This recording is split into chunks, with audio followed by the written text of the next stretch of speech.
खेलों के विकास के लिए असेंबली में विभिन्न मुद्दों पर हुई चर्चा। नेशनल स्पोर्ट्स असेंबली के मानसून सत्र में कई अहम फैसले लिए गए। आज 13 जुलाई 2022 को IMT गाजियाबाद के गुरुकुल हॉल में देश की द्वितीय नेशनल स्पोर्ट्स असेंबली के मानसून सत्र का आयोजन किया गया, जिसमें देश के कई नामचीन खिलाड़ियों ने भाग लिया। इस असेंबली का आयोजन IMT गाजियाबाद और स्पोर्ट्स वे ऑफ लाइफ के संयुक्त तत्वाधान में किया गया। असेंबली में खेल संस्कृति के विकास के लिए प्रस्तावित प्रयासों पर चर्चा की गई। नेशनल स्पोर्ट्स असेंबली के मानसून सत्र में निम्न प्रस्तावों पर विस्तृत चर्चा की गई तथा चर्चा उपरांत इन प्रस्तावों को ध्वनिमत से पारित हुए। पहला, विश्वविद्यालयों में खेल में स्नातक पर एक अलग कार्यक्रम शुरू किया जाना चाहिए।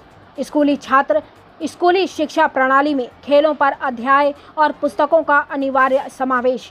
स्कूल के पुस्तकालयों में खेल साहित्य की उपलब्धता सुनिश्चित करना। कनिष्क पांडे ने बताया कि खेल का अधिकार एक मौलिक अधिकार होना चाहिए, न कि शारीरिक शिक्षा का अधिकार। आदिवासी क्षेत्र में खेल संस्कृति को भी बढ़ावा दिया जाना चाहिए और प्रतिभाओं को निकालने और उन्हें बढ़ावा देने के लिए एक प्रणाली विकसित की जानी चाहिए।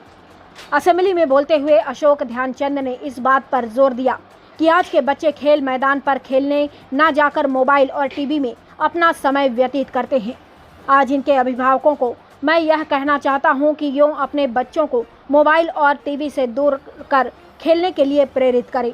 खेलों के गुणों से अवगत कराएं ताकि बच्चा शारीरिक, मानसिक एवं चारित्रिक रूप से विकसित होगा।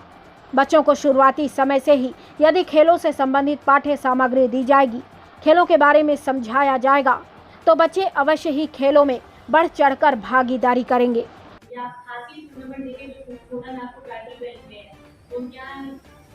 बड़े से बड़ा वो हॉकी का टूर्नामेंट होता है और वो बाद में वो बकरी ही देते हैं, जो प्राइज होता है वो बकरी किया जाता है।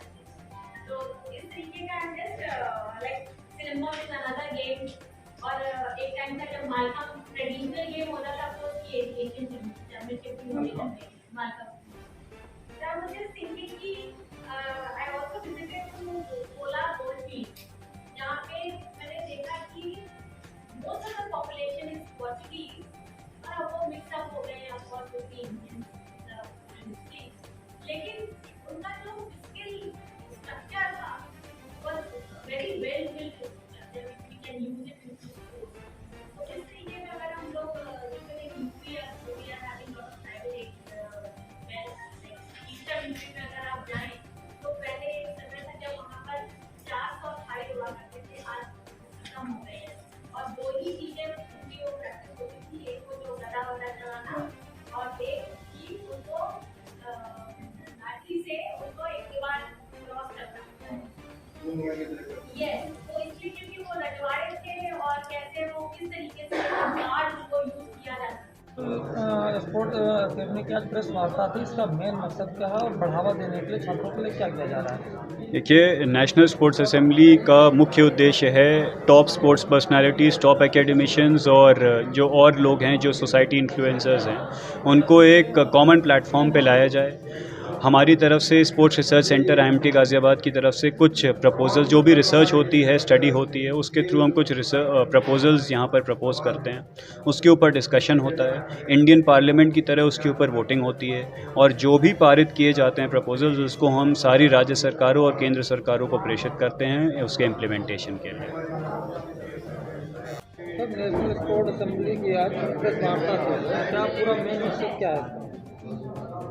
असेंबली का यही मकसद है कि हमारे उन जगहों पर, उन गाँव से, उन रिमोट एरिया से जहाँ पर खेलों की बयार नहीं निकली है, आगे नहीं बढ़ पा रहे हैं, उनको हेल्प करना, उनको सुविधाएं देना और उन बच्चों को मोटिवेट करना ताकि वो देश के लिए आने वाले वक्त में वो medals state level, national level और इंटरनेशनल लेवल के जीतें। तो ये एक इनका बहुत अच्छा प्रयास है जिसके अंदर शामिल होने का मुझे मौका मिला है और इन्होंने, इस संस्था ने कई गांव अडॉप्ट किए हैं और उन गांवों से रिजल्ट मिलने शुरू हो गए। तो इस संस्था का जो उद्देश्य शुरू में था, उसका फल जो है, उसका रिजल्ट अब आने शुरू हो गए। तो बहुत अच्छे तरीके से डॉक्टर कनिष्क पांडे जो है इस काम को कर रहे हैं और उनके पूरे सहयोग इस काम को कर रहे हैं। इसके लिए मैं सारे गाज़ियाबाद और IMT को भी बहुत बहुत मुबारकबाद देता हूँ कि उनके इस जागरूक करने के लिए, बढ़ावा देने के लिए छात्रों के लिए क्या नए उपाय कर रही है? छात्रों के लिए नहीं, गाँव के बच्चों के लिए, गांव के बच्चों के लिए जहां पर खेल की सुविधा मौजूद नहीं है, ये संस्था उनको गोद लेकर अडॉप्ट करने के बाद वहाँ सुविधाएं दे रही ताकि वो बच्चे आगे बढ़कर खेलों में अपनी रुचि बढ़ाते हुए देश के लिए मेडल हासिल कर सकें।